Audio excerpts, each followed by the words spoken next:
Hey guys, this is Fish Tank Guy 67, and today I'm doing an update on the 10 gallon. It's been one day since I filled it up with water. I only did one water change, and this is why I would really recommend that you keep your substrate, because as you can see, one water change, it's been one day. I filled it up once. It was pretty clear when I first filled it up. It yellowed. You could still see all the way through. It wasn't too yellow. And then I drained the whole thing completely and refilled it. And this is what I got. From here you can see it's very like dim yellow, but it's clear. Like it's still clearer than this, and this has been sitting for a few days. I'm probably not going to do much. You can see like this is much clearer than, well, not much clearer, it's just clearer than the 46 gallon. Right now, the 46 gallon, I was just cleaning, the glass is still dirty, so I'm probably not going to show much on this video. But, as you can hear that's the filter, and I put it on this side, I didn't put it on the back. I wanted it to be up against the wall, because also I can put the outlet, like, right here. So, again, if you can hear that noise, it's because the propeller, when I got that filter, this is the same propeller that kind of was a little bit too big. It had this chip that I was just going to carve it out, and I couldn't find it one day when I was going to, like, kind of, take a knife. I thought I had it sitting, but I had a knife. I was just going to scrape off the top so it didn't be so big, and don't think that this filter is bad. It's really good. I've had almost four of their I've had four of Aquaclear filters. They've all been quiet. This is actually the first one I've had a problem, the Aquaclear 50s. That's the first one I've had a problem with, and it wasn't the filter itself. It was the propeller. But I just found, it was on the floor the other day. I actually stepped on it. It broke one of them, and that's why it's extra loud right now. But as you can, like, if I'm over here, I'll turn this filter off for a second. But you can only hear the water trickling over there. I didn't want it to drain out, so it's really a quiet filter. And right now I like when it has sunlight, you can see it makes the water kind of trickle. I don't know if you can see from the top, but anyways, it does from here. Right now I don't have the light, it's on the 46 gallon, but since it's right next to a window, actually right here, I can just let it shine into here, and it's by a wall, so the window kind of just goes to the front panel.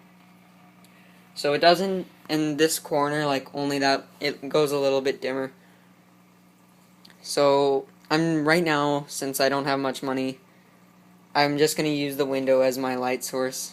And I was thinking of hair grass, because microswords, as I know, they're just slow growers, and I don't see a lot of people that are very successful with it. So I was thinking some kind of hair grass, or not baby tears or dwarf baby tears. Those, I don't prefer them very much. But hair grass, and on all these rocks, I'm probably going to tie some kind of moss, like Christmas moss or flame moss or something. Not Java moss.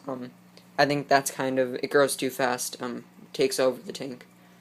And I'm never going to really open the window completely, since it's going to be mostly a moss tank, and I'm probably going to put a cherry shrimp in here.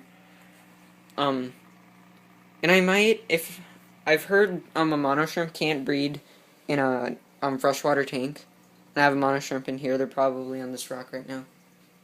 Oh, I put the driftwood back in. No, they're probably hiding in there. I just put that in an hour ago again. So,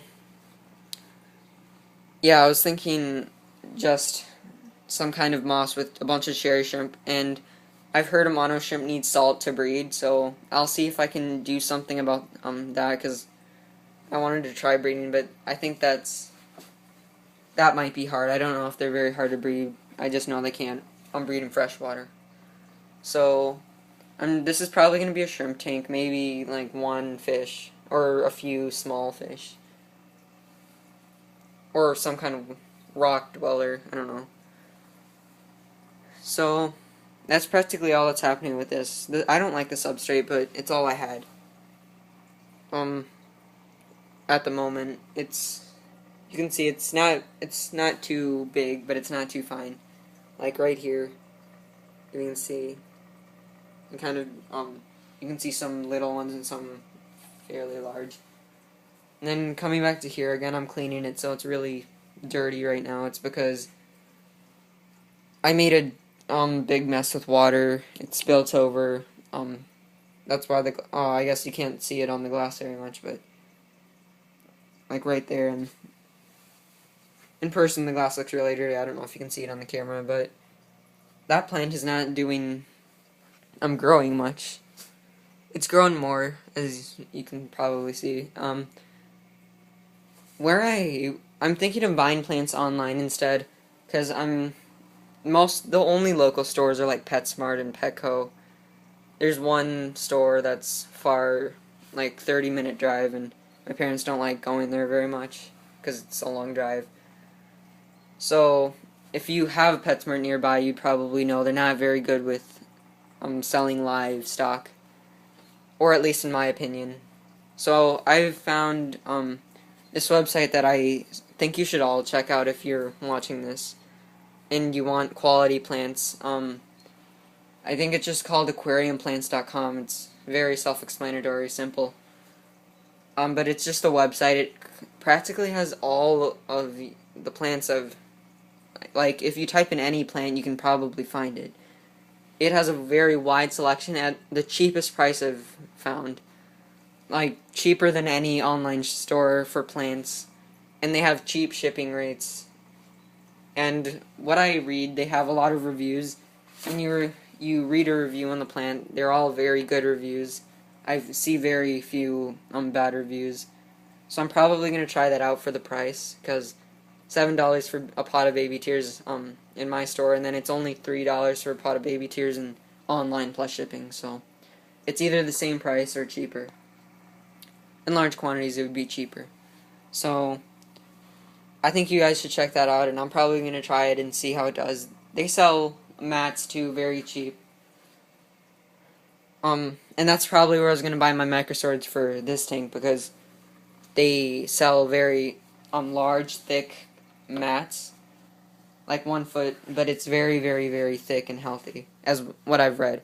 Right now I took the CO2 out. I have a big mess, sorry. I just took the CO2 out because, here,